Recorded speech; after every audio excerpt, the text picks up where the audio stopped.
আজকে যেটা করব আমরা লাস্ট ক্লাস হচ্ছে থ্রেডের একটা কনসেপ্ট দেখেছিলাম যে there are 5 stage in thread. So first one is new born, new born, এরপরে runnable, running, block and last one is dead state. So এই পাঁচটা স্টেট নিয়ে হচ্ছে আমরা দেখেছিলাম থ্রেড কনসেপ্টটা।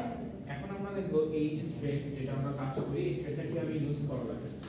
সো থ্রেড ইউজ করতে পারেন দুইটা, একটা হচ্ছে থ্রেড ক্লাস থেকে আর আরেকটা হচ্ছে কি ইন্টারফেসটাকে আপনি ইমপ্লিমেন্ট করেন। সো আপনি থ্রেড ক্লাসটাকে কি করতে পারেন, ইউজ করতে পারেন, এক্সটেন্ডিং করতে পারেন, মানে কি ইনহেরিট করা। সো ইনহেরিট করে আপনি থ্রেডের ক্লাসটা ইউজ করে কাজ করতে পারেন, অথবা আপনি কি করতে পারেন, you can use by implementing runnable interface. Interface হচ্ছে কি খেয়াল আছে অনেকটা ক্লাসের মতো দেখতে, বাট ইন্টারফেস কি হাইডিং করা, ফুললি হাইডিং করা। সো এই থ্রেডের হচ্ছে একটা ইন্টারফেস অলরেডি আমাদের রেডি করা আছে, তো আমাদের এই জাভা কনসেপ্টে দেওয়া আছে। ওই যে ইন্টারফেস ওটা আমরা ইউজ করে থ্রেড কনসেপ্টটা বা থ্রেড কাজ করতে পারি। So let's come to the first one, thread class. Thread class provide constructors and methods to create and perform operations on a thread.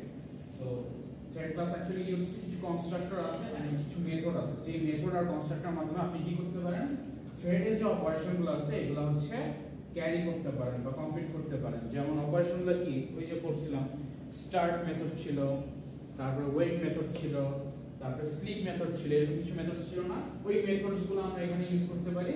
And thread যখন ইউজ করব এটা করেসপন্ডিং আমরা কিছু কনস্ট্রাক্টর আছে, এটার एग्जांपल আমরা আস্তে আস্তে দেখব। Thread class extends object class and implements runnable interface. So thread class basically কি করে, এটা একটা অবজেক্ট ক্লাস আর রানেবল ইন্টারফেসের মধ্যে যে কাজগুলো আছে ওগুলাই বেসিক্যালি নিয়ে কাজ করে, ওগুলাই হচ্ছে সে ইমপ্লিমেন্ট করে।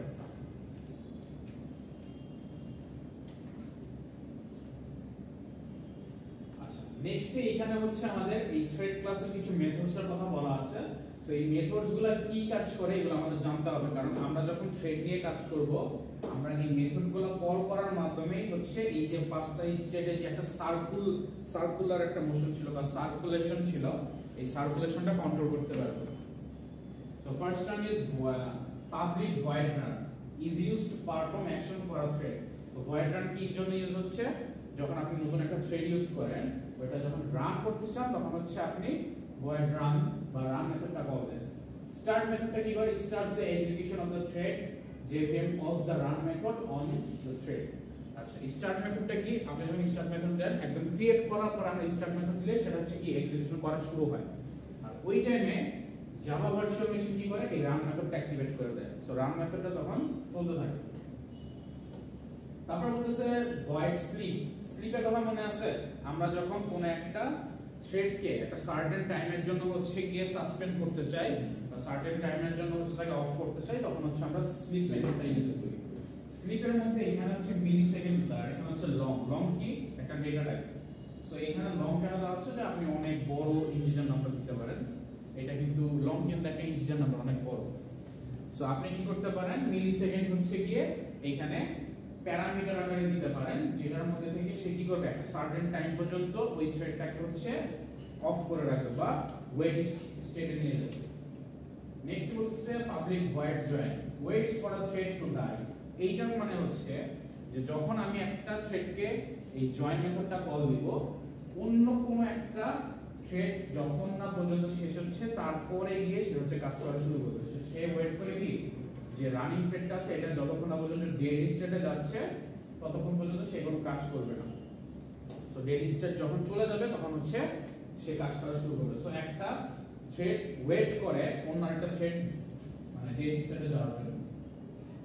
আচ্ছা দেন বলতেছে জয়েন দিয়ে আপনি কি করতেছেন, একটা মিলি সেকেন্ডের জন্য ওয়েট করতে পারতেছেন যে আপনি এই থ্রেডের ডেড স্টেটে যাওয়ার জন্য হয়তো 5000 মিলি সেকেন্ড মানে 5 সেকেন্ড ওয়েট করবেন। 5 সেকেন্ডের মধ্যে যদি সে যেতে পারে গেল না তো আপনি কি করবেন, রিসিভ করে ফেলবেন। দেন হচ্ছে গেট প্রায়োরিটি। এইটা কি returns the priority of the thread. থ্রেডের প্রায়োরিটি আছে, অর্থাৎ কোন থ্রেড আগে যাবে। এক নাম্বার সাপোজ T1 এটা ফার্স্টে আছে, এরপরে সিরিয়াল আছে এটা 2, এরপরে সিরিয়াল আছে 3, এটাকে বলতে হচ্ছে প্রায়োরিটি। এই যে 1 2 3 এগুলো হচ্ছে প্রায়োরিটি নাম্বার। সো এই প্রায়োরিটি হচ্ছে যে সে রিটার্ন করে যে কোন থ্রেডের প্রায়োরিটি কেমন। আপনি এটা কি ফার্স্টে যাবে না সেকেন্ডে যাবে থার্ডে যাবে, এই প্রায়োরিটিটা মেইনটেইন করে।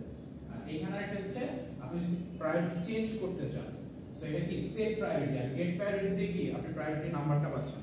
আর সেট দিয়ে হচ্ছে আপনি সাপোজ T3 কে আনতে চান T2 তে, সো আপনি সেট প্রায়োরিটি দিয়ে যদি আপনি 2 দেন তাহলে সে কি সেকেন্ডে চলে যাবে, আর এটা কি বাই ডিফল্ট থার্ডে চলে আসবে। সো এই প্রায়োরিটি সেট করতে গেলে আপনাকে হচ্ছে এখানে ইন্টিজার দিয়ে ওই নাম্বারটা দিয়ে দিতে হবে কত নাম্বারটা। তারপর হচ্ছে গেট নেম, প্রতিটা থ্রেডের একটা নেম থাকে, এই নেমটা হচ্ছে আপনি নিয়ে আসবেন। এটা আপনি দেখতে পারবেন আমরা যখন থ্রেড ডিক্লেয়ার করব, ডিক্লেয়ার করার সময় থ্রেডের একটা নেম দেই। সো এই নেমটা হচ্ছে আপনি পাওয়ার জন্য হচ্ছে এই মেথডটা ইউজ করবেন। আর এই সেট নেম দিয়ে হচ্ছে আপনি থ্রেডের নেমটা সেট করার জন্য ইউজ করতে পারবেন।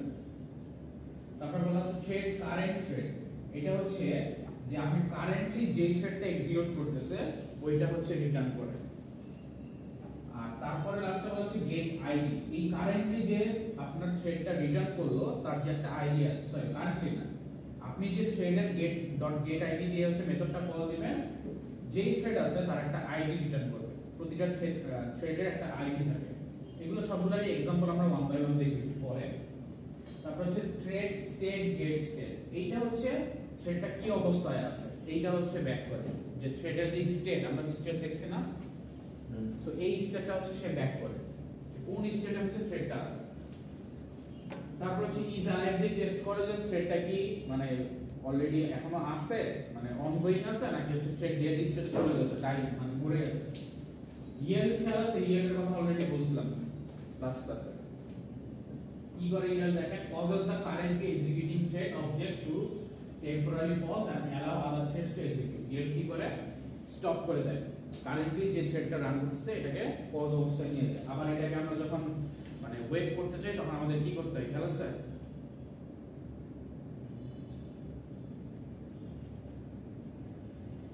এই যে এরপরে হচ্ছে আমাদের রিজিউম, এইটা হচ্ছে আমাদের কল দিতে হবে। তবে এর মাঝখানে সাসপেন্ড আছে, সাসপেন্ড কি is used to suspend thread, একটা থ্রেডকে যদি আপনি অফ করতে চান তাহলে হচ্ছে এটা করে। আর আরেকটা হচ্ছে স্টপ, স্টপ হচ্ছে আপনি যদি একদম টোটালি অফ করতে চান, এটা হচ্ছে কি করে ডেড স্টেট নিয়ে যায়। ইন্টারাপ্ট কি একটা থ্রেডের মাঝখানে ইন্টারাপ্ট করবে, অন্য আরেকটা থ্রেড ইন্টারাপ্ট করবে, করে তার কাজটা কমপ্লিট করবে। আর এখানে হচ্ছে গিয়ে একটা মেথড আছে যেটার নাম হচ্ছে ইজ ইন্টারাপ্টেড, এটা দিয়ে বোঝা যায় যে এই থ্রেডটা কি কাজ করতে করতে ইন্টারাপ্ট হয়েছে কিনা নাকি হয়নি, এটা ব্যাক করে রিটার্ন করে। আর লাস্ট হচ্ছে কি test if the current thread has been interrupted, অর্থাৎ রানিং যেটা আছে ওইটা কি কোনো ইন্টারাপ্ট হচ্ছে কিনা, ইন্টারাপ্ট বলতে আরেকটার সাথে কোনো কনফ্লিক্ট হচ্ছে কিনা। আর রিজুম তো আমরা জানি সাসপেন্ডেডটাকে হচ্ছে গিয়ে আমরা যদি আবার অন করতে চাই, ইয়েরটাকে যদি অন করতে চাই বা সাসপেন্ডটাকে অন করতে চাই তখন আমরা রিজুমটা ইউজ করি, যেখানে মোটামুটি জানি। তারপরে হচ্ছে আমরা রানেবল ইন্টারফেসে চলে যাই।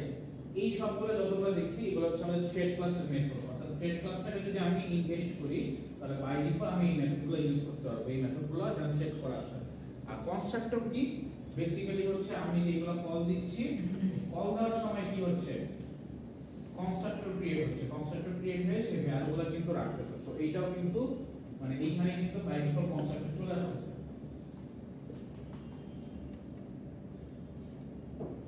আচ্ছা এখন আসলে হচ্ছে runnable interface. The runnable interface should be implemented by any class whose instance are intended to be executed by a thread। তার মানে আপনি যদি কোনো একটা ক্লাসকে থ্রেডের কাজ করাইতে চান বা থ্রেড দিয়ে কোনো কিছু করতে চান তাহলে আপনি কি করতে পারেন, রানেবল ইন্টারফেসটা ইমপ্লিমেন্ট করতে পারেন, অর্থাৎ রানেবল ইন্টারফেসটা আপনি ইনহেরিট করতে পারেন একভাবে বলা যায়। সো এই রানেবল ইন্টারফেসের মধ্যে কি আছে দেখি, only one method named run, মানে এই ইন্টারফেসের মধ্যে একটাই মেথড আছে যেটা হচ্ছে রান করে। সো রানেবল ইন্টারফেসের ফার্স্টে স্টার্টিং এ থ্রেড করতে গেলে কি করতে হবে, স্টার্ট থ্রেড মেথড আর thread class is used to start a newly created thread, it performs the following task. এটা হচ্ছে থ্রেড ক্লাসের হচ্ছে গিয়ে থ্রেড কিভাবে কাজ করে দেখা যায়। ফার্স্টে কি হচ্ছে a new thread starts with call stack, new thread start হচ্ছে যখন আমি স্টার্ট মেথডটা কল দিই। সেকেন্ড কি হচ্ছে the thread moves from new state to runnable state when the thread gets a chance to execute its target run method will run। তার মানে থ্রেডটা যখন আমি স্টার্ট করে দিচ্ছি সে ওয়েট করতেছে, যখনই সে হচ্ছে একটা সুযোগ পাচ্ছে বা চান্স পাচ্ছে রান করার তখন সে কি করতেছে এই যে রান মেথডটা এটাকে হচ্ছে অন করে দিচ্ছে। আচ্ছা এখন আমরা দেখব যে দুইটা ডিফারেন্স টাইপের ইন্টারফেস আর হচ্ছে ক্লাস, এটা দিয়ে আমরা কিভাবে হচ্ছে থ্রেড ক্লাসের বা থ্রেড হচ্ছে ক্রিয়েট করতে পারি এন্ড কিভাবে আমরা এই আউটপুটগুলো দেখতে পারি। ফার্স্টে দেখেন আমরা মেইন মেথডে যাই। এখানে মাল্টি নামে হচ্ছে আমরা কি করলাম, একটা হচ্ছে ক্লাস ক্রিয়েট করে রাখছি। উপরে দেখেন ক্লাস মাল্টি এক্সটেন্ড থ্রেড। এই ক্লাসটা কি করে থ্রেডটাকে হচ্ছে ইনহেরিট করছে থ্রেড ক্লাসকে। সো মাল্টি ক্লাসের আমি একটা অবজেক্ট ক্রিয়েট করলাম t1, আর এই t1.start যখন দিব তখন এই t1 কি একটা প্রসেস, এই প্রসেসের আন্ডারে যে থ্রেডগুলো এই থ্রেডটা রান হয়ে যাবে। অর্থাৎ আমি যে প্রসেসটা নিয়ে আসলাম বা অবজেক্টটা ক্রিয়েট করলাম, এই অবজেক্টের আমি একটা থ্রেড স্টার্ট করে দিলাম। সে এখানে কি করবে আমরা জানি কি, যখন স্টার্টটা আমরা দেই বাই ডিফল্ট কি রান মেথডটা হচ্ছে কল হয়ে যায় না, এটা কি খেয়াল আছে? যখন আমরা স্টার্ট দেই এটার করেসপন্ডিং কি রান মেথড স্টার্ট হয়। এই যে এখানে বুঝছিলাম যে যখন আমরা একটা থ্রেড স্টার্ট করি রানেবল ইন্টারফেস কিন্তু এখানে শেষ, এরপর কিন্তু আমরা অন্য কনসেপ্টে যাচ্ছি। যখন আমরা একটা থ্রেড স্টার্ট করি এই স্টার্ট মেথডটা কল দেই থ্রেড ক্লাসের, আর কল দিলে এই মেথডটা কি করে রানেবল স্টেপে হচ্ছে গিয়ে থ্রেডটাকে পাঠায় দেয়। যখন ইচ্ছে সে চান্স পায় সে কি করে রান মেথডে যে কাজটা আছে এটা করা শুরু করে। এটাই বলছো না যে এই target run method will run. So run মেথডটা হচ্ছে রান করবে। সো যখন আমি এইখানে t1.start দিচ্ছি সে যখনই টাইম পাচ্ছে এই রান মেথডটা গিয়ে কাজ করতেছে এন্ড থ্রেড ইজ রানিং, এই জিনিসটা প্রিন্ট করবে। সো আমরা আউটপুট কি দেখতে পাবো, থ্রেড ইজ রানিং। ওকে, আরেকটা एग्जांपल হচ্ছে ইনক্রিমেন্টস দিয়ে যদি আমরা রানেবল ইন্টারফেসটা ইমপ্লিমেন্ট করি। সো দেখেন মাল্টি নামে একটা ক্লাস আছে যেটা ইমপ্লিমেন্ট করতেছে রানেবল। রানেবল কি ইন্টারফেস। এইখানে কি করতেছে আমরা মাল্টি নামে একটা অবজেক্ট ক্রিয়েট করতেছি is equal to new multi থ্রেডের হচ্ছে t1 দিয়ে হচ্ছে একটা আমরা অবজেক্ট ক্রিয়েট করতেছি t1। তার মানে রানেবল ইন্টারফেসে যখন আমি কাজ করতে যাব তখন আমাকে কি করতে হবে, এই থ্রেড ক্লাসের কিন্তু অবজেক্ট ক্রিয়েট করে নিতে হবে। আমি কিন্তু ডাইরেক্ট এই রানেবলটার যে মেথড একটাই মেথড থাকে রান মেথড, এটা কিন্তু ইউজ করতে পারবো না আনলেস হচ্ছে আমি যদি থ্রেড ক্রিয়েট না করি। সো থ্রেডের আমি একটা ক্লাসে থ্রেড ক্রিয়েট করলাম, তারপরে কি করলাম এইখানে হচ্ছে আমি এই যে অবজেক্টটা ক্রিয়েট করছি মাল্টি নামে এই অবজেক্টটা পাস করে দিলাম। তার মানে থ্রেডের যে প্রসেসটা আমি বা অবজেক্টটা হচ্ছে আমি একটা প্রসেস হিসেবে নিচ্ছি এখানে। সো এই প্রসেসের থ্রেড ক্রিয়েট করে ফেললাম, আর t1.start যখন দিব সে কি করবে রান মেথডটা স্টার্ট করে দিবে। সে প্রিন্ট করবে কি এই রান মেথডটা স্টার্ট করে থ্রেড ইজ রানিং একটা প্রিন্ট করবে। নরমাল কোডের মতোই। হ্যাঁ নরমাল কোডের মতোই, বাট এটার মধ্যে ডিফারেন্স আছে। একটু পরে আমরা আরো एग्जांपल দেখলেই বুঝতে পারবো যে দুইটার মধ্যে ডিফারেন্স কি। নরমাল কোড আর এখানে কিভাবে প্রিন্ট হচ্ছে, কিভাবে কাজ করতেছে, ওয়ান বাই ওয়ান কিভাবে কাজ করতেছে সেটা দেখতে পারবো। এইটা প্রবলেম আছে কারো না? এটার আরো এক্সটেন্ড ভার্সন হচ্ছে আমরা একটু পরে দেখব। তার আগে হচ্ছে আমরা একটু এই থ্রেড শিডিউলার আর হচ্ছে স্লিপ জিনিসটা বুঝে নিই। থ্রেড শিডিউলার কি? Thread scheduler in Java is the part of JVM that decide which thread should run. So এটা বেসিক্যালি থ্রেডের আন্ডারে ব্যাকএন্ডে কাজ করতে থাকে, অর্থাৎ পিছনে যে কোন থ্রেডটা কখন কাজ করবে এটা সে ডিসাইড করে। There is no guarantee that which runnable thread will be chosen to run by the thread scheduler. So এটা কোনো গ্যারান্টি নাই যে রানেবল থ্রেডটাই বা রানেবল যে ইন্টারফেসটা আছে এটাই সব সময় রান হবে, সেখানে কিছু রান করতে পারে। অর্থাৎ মাল্টিপল যে থ্রেড থাকবে এখান থেকে যে রানেবল যেটা আছে ওইটাই চুজ হবে এরকম কিছু না। এমন হতে পারে নতুনটা ক্রিয়েট হয়ে এসে নতুনটাও চালাতে পারে, সেটা আমরা আস্তে আস্তে বুঝবো। কারণ एग्जांपलটা দেখব একটু পরে। Only one thread at a time can run in a single process. So একটা প্রসেস স্টার্ট করলে আমরা একটা থ্রেডই হচ্ছে রান করতে পারবো। আর লাস্টে বলছে the thread scheduler mainly uses primitive or time slicing scheduling to schedule the threads or schedule the threads. Time slicing কি মনে আছে? থ্রেডের কাজটা অনেক বড় থাকে, বাট থ্রেড কি করে সিরিয়াল মেইনটেইন করে, অর্থাৎ t1 t2 t3 পরে এরপর আবার t1 t2 t3 এরকম করে হয়তো সিরিয়াল আছে। এটা 2 সেকেন্ড চলে, এটা 2 সেকেন্ড, এটা 2 সেকেন্ড, তারপর আবার এটা 2 2 2 এরকম করে চলতেছে। সো তারা একটা সিকোয়েন্স ক্রিয়েট করলো এন্ড প্রতিটা কি একটা শর্ট টাইমের জন্য রান হচ্ছে। সো এই যে শর্ট টাইমের জন্য রান হচ্ছে এইভাবে যে আমরা ডিভাইড করতেছি, থ্রেডটা যেভাবে ডিভাইড কাজ করে এটাই হচ্ছে টাইম স্লাইসিং। সো এই স্লাইসিং প্রসেসটা হচ্ছে কাজ করে তার হচ্ছে একটা শিডিউল দেয়, শিডিউলটাকে ওই সিরিয়াল একটা মেইনটেইন করে যে কার পরে কে হচ্ছে ইউজ হবে। আচ্ছা নেক্সট আছে হচ্ছে স্লিপ মেথড। স্লিপ মেথডটা কি? The sleep method of thread class is used to sleep a thread for the specified amount of time. Already আমরা জানি যে স্লিপ মেথডের মধ্যে আমরা যদি মিলিসেকেন্ড দেই তাহলে ওই মিলিসেকেন্ড পর্যন্ত যে থ্রেডটা রান করতেছে এটা হচ্ছে স্লিপ মোডে চলে যাবে বা স্টপ হয়ে যাবে। আচ্ছা সিনট্যাক্সটা বলা আছে এখানে, আর এখানে হচ্ছে এই যে দাও দেখেন, যখন আমি ডিরেক্ট একদম স্লিপ মেথডটাকে কল দিব তখন আমাকে কি করতে হবে, ভয়েড স্লিপ দিয়ে মিলিসেকেন্ড দিতে হবে, থ্রোস ইন্টারাপ্ট এক্সেপশন, তার মানে এই থ্রেডটা এতক্ষণ পর্যন্ত অফ হয়ে থাকবে যখন আমি ডিরেক্ট কল দিব। আর এইখানে দিয়ে বোঝাচ্ছে মিলিসেকেন্ড দিতে পারি, আর মিলিসেকেন্ডের পরে যদি আমি ন্যানো সেকেন্ডও দিতে চাই, অর্থাৎ মিলিসেকেন্ডের পরে আমি কিছু ন্যানো সেকেন্ড স্টপ করতে চাই বা স্লিপ মোডে রাখতে চাই, তখন আমি কমা দিয়ে মিলিসেকেন্ডের সাথে ন্যানো সেকেন্ডটা দিয়ে দিব। ক্লোজ ইন্টারাপ্ট এক্সেপশন বলতে বোঝাচ্ছে যে এই থ্রেডটাকে তাকে আমি হচ্ছে ওই যে এক্সেপশন হ্যান্ডলিং এর মতো যেমন থ্রোস করি না একটা এক্সেপশন, এখানে হচ্ছে একটা এক্সেপশন থ্রো করি, যাতে আমরা বুঝতে পারি যে এটা হচ্ছে একটা থ্রেডকে আমি স্টপ করে দিচ্ছি, এখানে যাতে আমাদের এক্সেপশন চলে না আসে, অর্থাৎ ডিরেক্ট যাতে অফ হয়ে না যায়।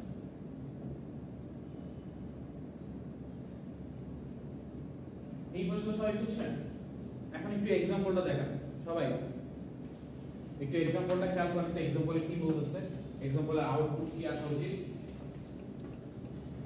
একদম ফার্স্টে যে কাজটা হচ্ছে সেটা হচ্ছে আমরা মেইন মেথড থেকে স্টার্ট করি। মেইন মেথডে কি আছে, টেস্ট স্লিপ মোড, এটা হচ্ছে আমাদের ক্লাসের নাম, যেটা হচ্ছে একটা থ্রেড ক্লাসকে এক্সটেন্ড করছে।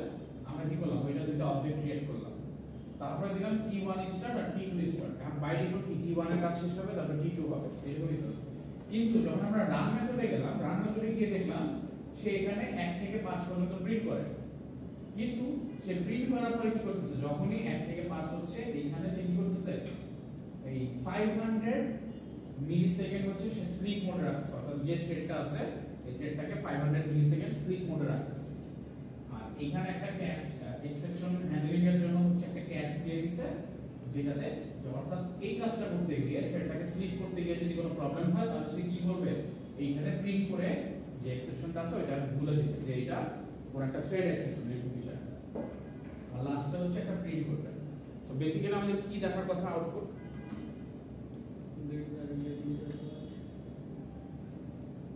t1 যখন স্টার্ট করব, t1 যাবে, সে কি করবে, 500 যে মিলিসেকেন্ড, এই মিলিসেকেন্ড ওয়েট করবে, তারপর আবার কাজ করবে। সো আমি কি দেখতে পাচ্ছি দেখেন, এইটা ট্রাই করতেছে স্লিপ করার, স্লিপ হয়ে গেল, সে কি করতেছে, স্লিপ শেষ করে প্রিন্ট করে ফেলতেছে।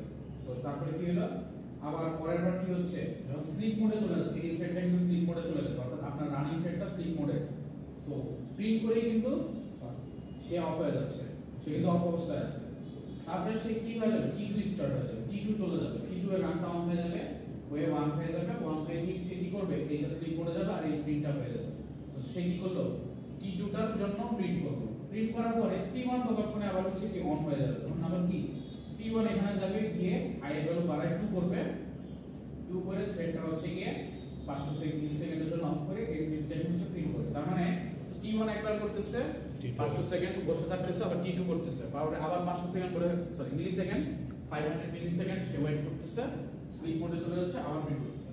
সো তখন প্রিন্টিং এর ব্যাপারটা হয় কি, t1 এর 1 প্রিন্ট হয়ে গেছে, t1 স্লিপ মোডে চলে গেছে, তখন t2 আবার 1টা প্রিন্ট করে ফেলছে, আবার t2 হচ্ছে কি হয়ে গেল, স্লিপ মোডে চলে গেল, তখন t1 এর 2 প্রিন্ট হয়ে গেছে, আবার t2 এর তারপর হচ্ছে কি প্রিন্ট হচ্ছে। সো এভাবে করে 1 বাই 1 হচ্ছে সেই কাজ করতেছে।